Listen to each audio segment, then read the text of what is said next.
गंबट में पीपी जे सर ते मुल्क में महांगाई खिलाफ एहतजाज कयो वियो। पीपी कारकुनन एमपीए ग़ज़ाला सियाल, अली शेर मकोल, सैयद हुसैन शाह जिलानी ऐं लियाकत शाह जी अॻवानी में धरणो हुयो। धरणे खे ख़िताब कंदे अॻवान जो चवणो त इमरान ख़ान मुल्क खे बुख, बेरोज़गारी ऐं महांगाई खां सवाइ कुझु नाहे ॾिनो। उन्हनि जो चवणो त पेट्रोल, बिजली ऐं गैस जा अघ रोज़ानो जे बुनियाद ते वधनि था, जंहिं सबबु महांगाई चोट चढ़ियल आहे। हुननि जो चवणो त पीटीआई जी वफ़ाक़ी सरकार मुकमल तौर ते नाकाम थी चुकी आहे। असांजो मुतालबो इहो आहे, असांजे चेयरमैन बिलावल भुट्टे साहब ऐलान कयो हो 3 नवंबर ते योम तासीस वारे ॾींहुं त उनखे चिताव ॾिनो हुयो नियाज़ी हुकूमत खे, अगरि तूं महांगाई घटि न कई त असां सरापा एहतजाज थींदासीं, हर ज़िले में एहतजाज कंदासीं। पर इमरान जे मां सम्झां थी कन में कोई जूं न रिंगी आहे ऐं अॼु उन जे करे अॼु एहतजाज कयो आहे।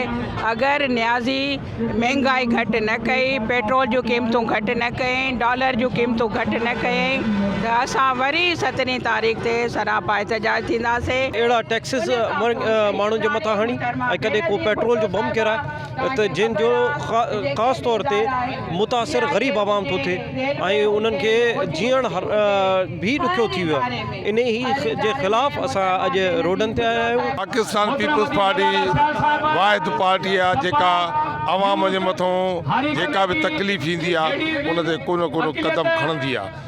ऐं हींअर महांगाईअ जो एॾो इशू थी वियो आहे जो तेल महांगो, गैस महांगी रोज़ानो चढ़ंदी थी वञे। ख़बर न आहे त इहो आवाम कीअं पेमेंट कंदो, माण्हू ख़ुदकशीनि ते मजबूर इन जे करे असां ही धरणो आयो आहे। असांजो मुतालबो इहो आहे त असां चेयरमैन बिलावल भुट्टो साहब जी हुकुम ते हीअ एहतजाज कयो आहे। अॼु पूरी सिंध में पूरो पाकिस्तान सरापा एहतजाज आहे ऐं रोडनि ते वेठो आहे। छो अवाम निकितो आहे? आख़िर अवाम खे मजबूरी कहिड़ी आहे?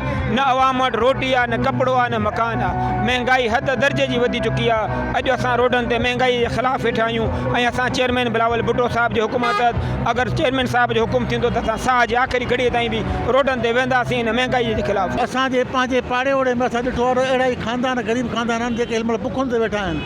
वेलो उन वटि खाइण जे लाइ न आहे, जॾहिं त असांजो मुल्क हर लिहाज़ खां ख़ुशहाल आहे। असांजो मुतालबो इहो आहे त हिन ज़ालिम हुकुमरान मां जिंद छुटे, अवाम ॿाहिरि निकिरे, अवाम तहरीक लाइ अॻिते अचे। असां पंहिंजे पार्टी चेयरमैन मां उमेदु कयूं था त हू हिन महिल जेको आहे अॻवानी कंदो।